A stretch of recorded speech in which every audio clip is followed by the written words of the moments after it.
s'adapter au fonctionnement du cerveau humain. Mais avant de commencer, ne commettez surtout pas les 2 premières erreurs. C'est-à-dire, n'apprenez pas votre texte par cœur, s'il vous plaît.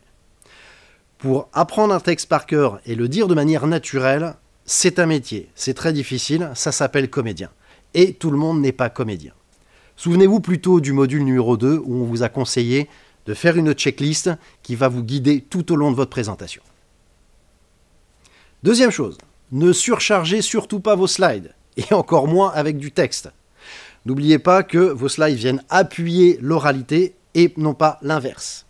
On va plutôt vous conseiller sur vos slides de mettre des images ou des mots-clés, mais des choses très très simples, pour que votre auditoire puisse regarder l'information qu'il y a sur le slide et revenir très très vite sur vous, qui êtes le personnage principal et l'orateur.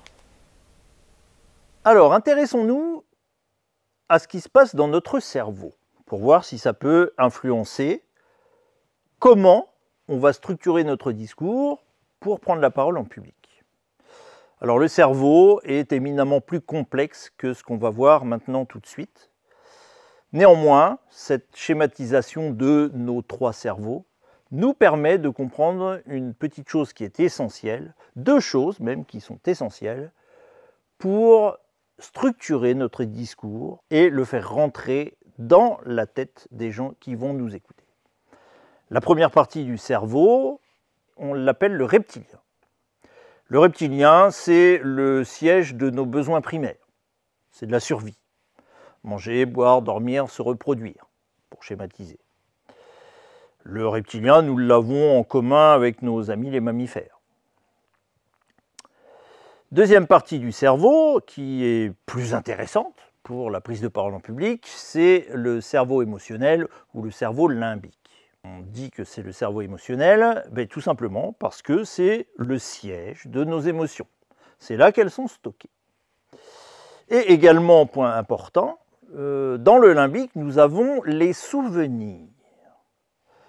Donc, qu'est-ce que cela implique? Que émotion et souvenir soient situés dans cette même zone, dans le limbique. Eh bien, tout simplement, on va se souvenir de ce qui nous a émus. Si vous faites appel à un de vos souvenirs, comme ça, spontanément, vous verrez que c'est une émotion qui va arriver.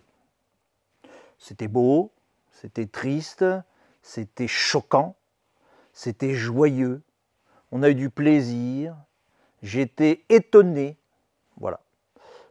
Tous les souvenirs que vous avez sont intimement liés à une émotion. Qu'est-ce qu'il faut en retenir? C'est que si vous voulez passer inaperçu, surtout ne mettez aucune émotion. Si vous voulez en revanche qu'on se souvienne de votre passage et de votre discours, mettez des émotions. Alors on n'a pas besoin de mettre des émotions grandiloquentes, mais aller sur le registre émotionnel permet aux gens qui vous écoutent d'inscrire des souvenirs et de se souvenir de votre passage. Dernière partie du cerveau, le cerveau rationnel ou cortex, qui est tout simplement le siège de notre intelligence. Alors le cortex a une particularité, il retient beaucoup plus les images qu'une quantité de texte écrite ou dite à l'oral. Donc si vous voulez rentrer dans les cortex des gens qui vous écoutent, eh bien tout simplement illustrer vos propos. Vous aurez accès à leur capacité à stocker les informations. Trop souvent, on a des pavés de texte immangeables. On a beaucoup de choses qui sont dites. Les gens ne les retiennent pas. Les gens retiennent les images. D'accord ? Donc c'est très très très important. Ces 2 choses-là, émotion, image, pour une idée clé. Et là, vous faites la différence au niveau de votre fond.